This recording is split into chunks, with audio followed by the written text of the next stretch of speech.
Hey pre-K families, this is Miss Lauren. This book today is called Too Many Frogs.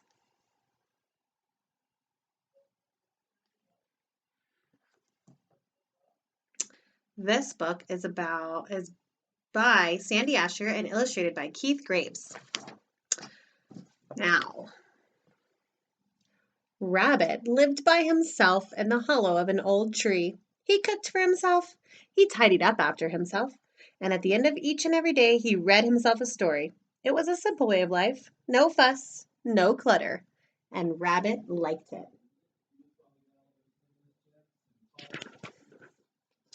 But one rainy evening, he heard a knockety-knocking knock at his door. "It's Froggy," croaked a deep voice. "Don't care for the storm." Rabbit opened the door. "I was about to read myself a story." "Love to listen," Froggy cried, and hopped right inside. "Don't mind, do you?" "I suppose not," Rabbit said. So Froggy listened while Rabbit read his story. "Well done," he cheered when Rabbit had finished. "Storm's ended too. Thanks for your kindness. Toodaloo." The next evening, as usual, Rabbit finished dinner, tidied up, and sat down to read himself a story. But before he could begin, he heard another knockety-knocking at his door. "It's Froggy," croaked the same deep voice. Rabbit opened the door. "I was about to read myself a story." "I know," Froggy cried, and hopped inside. "Love to listen. But first, let's fix ourselves a snack. Or 3. Don't mind, do you?" "I suppose not," said Rabbit.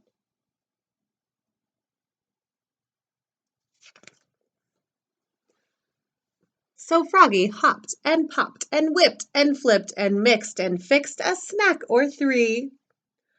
Too much fuss, Rabbit thought.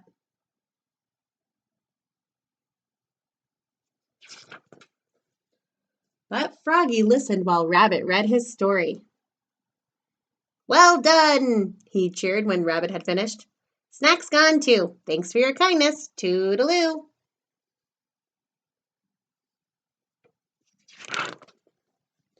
The next evening, Rabbit finished dinner, tidied up, and sat down to read himself another story. But before he could begin, there was the same knockety-knocking at his door. "It's Froggy," croaked the familiar voice. Rabbit opened the door. "I was about to read," he began. "I know," Froggy cried, and hopped right inside. "About to read yourself a story. Love to listen. But first, let's get ourselves all comfy cozy. Don't mind, do you?" "I suppose not," said Rabbit.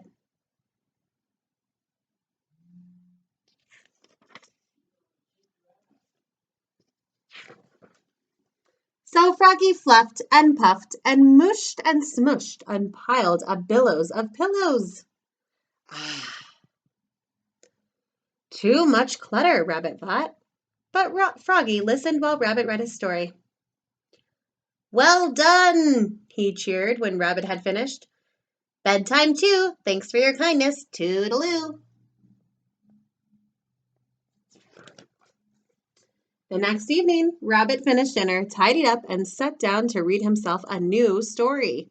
But before he could begin, there was that same knockety-knocking. "It's Froggy."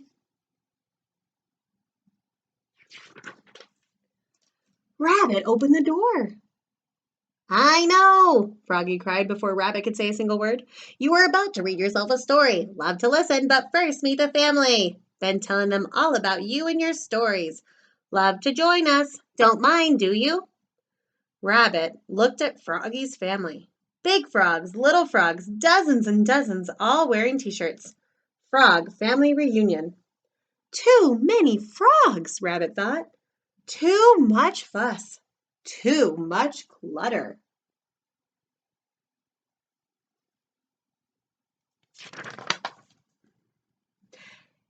"But I do mind, Froggy," he said at last. "You do?" Froggy asked. "I never invited you in," Rabbit explained. I never invited you to fix a snack.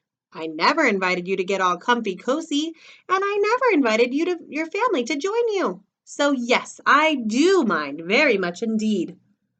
Uh-oh, croaked Froggy. This will never do. Thanks for your kindness. Toodaloo.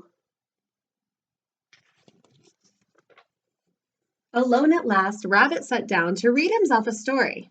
For one anxious moment he waited for the knockety knocking at his door.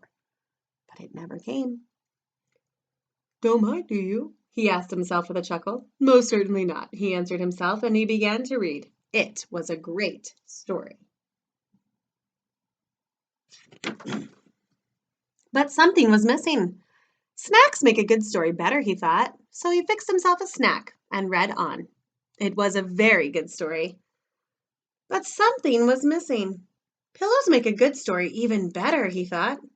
So he fluffed himself a pillow and read on. It was an exceptionally good story, but something was still missing. Rabbit blinked once. He blinked twice, and then he took a big sigh. It's Froggy, he told himself at last. He loves to listen. Rabbit opened the door, and there sat Froggy and his family, waiting patiently to say they were sorry. Never meant to be rude, Froggy said. Brought you a t-shirt. Frog Family Reunion. Thank you, Rabbit said. I was about to read a story. Would you mind? Would you like to join me? Love to listen, cried all the frogs.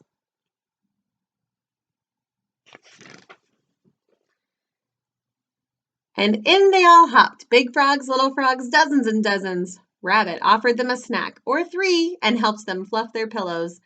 Then every frog listened while Rabbit read a story. Well done, they cheered when he had finished.